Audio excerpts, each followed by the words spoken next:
This is Campaign 2010, brought to you by the News Herald and Lakeland Community College. Today we are going to be talking with 4 candidates for the office of Ohio Attorney General. And let me underscore the fact that this is an interview, a joint appearance. It is not, no matter what you've read statewide, not a debate, not the formality of a debate, much more informal. From left to right, we have Dr. Mark Feldman, who is a Libertarian Party candidate. Richard Cordray is the incumbent Attorney General and former state treasurer. He's a Democratic candidate. Robert Owens is the Constitution Party candidate. And on the right is Mike DeWine, who's a 2-term United States Senator. I'm Jim Collins. I'm editor emeritus of the News Herald and executive in residence at Lakeland Community College. And with me is John Bertosa. He's the city editor of the News Herald. And John's going to give you the first topic of conversation. John, go ahead. Maybe I was thinking we could lead off just talking about what your experiences are leading up to this race and how you think those might best qualify you for the position of Attorney General.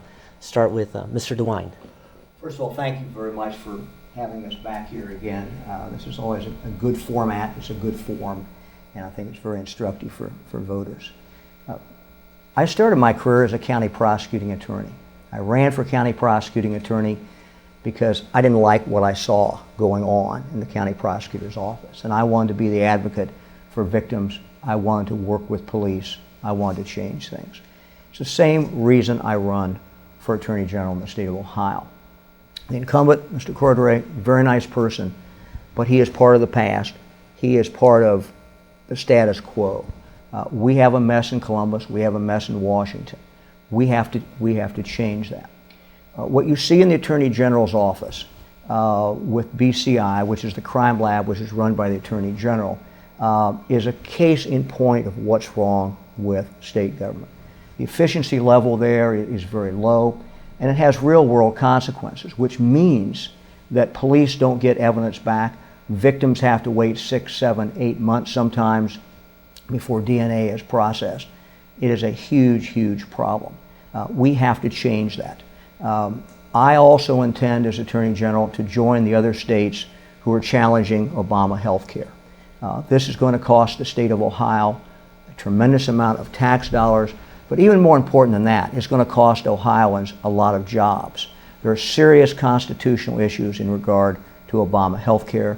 The current Attorney General says that he knows that this law is constitutional. I would just say, with all due respect, he's the only person in the country who knows that. We're not going to know until the United States Supreme Court tells us. We've already had one federal judge in Virginia who says there are serious issues and these have to be looked at.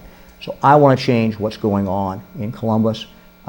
We can do that, and with my experience as a county prosecutor, my experience in working with victims and police, I intend to do that.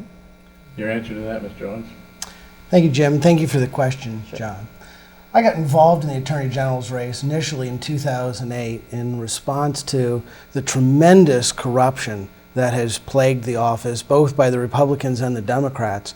You know, as Mike points out, there's tremendous problems with pay-for-play politics in the Attorney General's office that has led to inefficiencies. And I would say the BCI&I is just one of many examples of inefficiencies. But this comes as a result of the fact that there are special interest influences involved essentially on both the Republican and Democratic Party sides. And that is why we've had the same problems that have existed, whether we've had a Republican administration or a Democrat administration. And in fact, when you look at the history of campaign finance reporting, what you'll see is oftentimes the same bad actors are donating on both sides of the playing field because they don't care who wins, they're in the pocket of either. And in fact, when you look at this race today, as has been reported by the Cleveland Plain Dealer, has been reported by the Columbus Dispatch, there are notorious money interests that have inserted themselves into this campaign. I would challenge both the Republican and the Democrat to take a hard look at those and consider giving those monies back.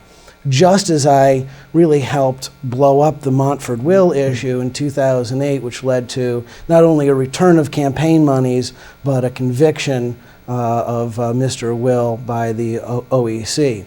So this is what really got me into the office. And as we look at the office today, What has inspired this run in particular, and I think is what has inspired my support base, really comes down to this healthcare issue. Now again, Mr. Cordray is fully in support of Obamacare, does some mental gymnastics to show that this might be constitutional. Now, unlike Mr. DeWine, I don't need a federal judge to tell me it's unconstitutional. I can read the Constitution and I know it's unconstitutional. And in that regard, I've actually taken action. I haven't waited for the people of Ohio to say, I'm going to give you a job. I was one of the lead attorneys on the Ohio Healthcare Freedom Act bill so that we can put a constitutional amendment in Ohio that prevents mandated health care. And in fact, I mean, this is something Mr. Cordray and I wrangled out in the Supreme Court, and we got a unanimous decision by the Ohio Supreme Court. And these are some of the issues that are, I think, at the forefront of Ohioans today. Okay, let's move along to Mr. Cordray now on this question. Sure, thank you. And again, thanks for the opportunity to be here. I'm Richard Cordray. I am currently the Ohio Attorney General.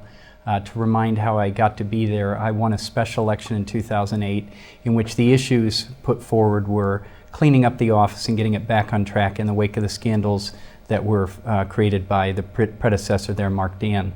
We have done that. The office is back in order. Professionalism has been restored.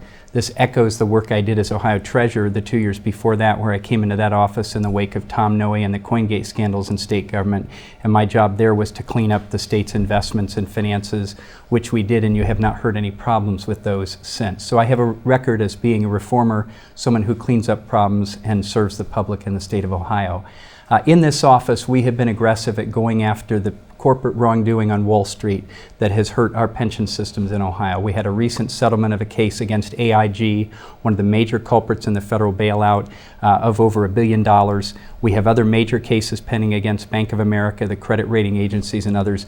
We will work to protect the financial security of Ohioans in every way that we can do so, protecting jobs and protecting investors and retirees and workers in the state of Ohio. As for law enforcement, Mike DeWine, I find it interesting for him to describe me as the person who's for the status quo in the past. He spent 20 years in Washington. He was in public office for 30 years.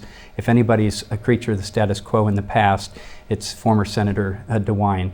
In terms of how law enforcement is functioning in this state, we have been aggressive about cleaning up backlogs in the crime labs. We have reduced those backlogs to virtually nothing at this point.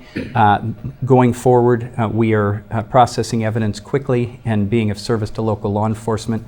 We have highlighted the issue of human trafficking, which is a problem in Ohio and around the country, and we're fighting that aggressively.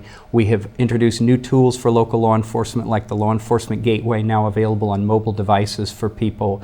Law enforcement in Ohio knows the job we're doing, and that's why all of those groups have so far endorsed Rich Cordray for Attorney General, the Fraternal Order of Police, the Cleveland Police Patrol Association, the Ohio Patrolmen's Benevolent Association. They know best how we're doing, and they're voting resoundingly that they support the work we're doing and continuity in this office so that we can continue to serve the people of the state of Ohio.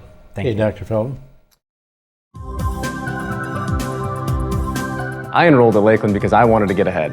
And today, you need college. And Lakeland is close by and tuition is low.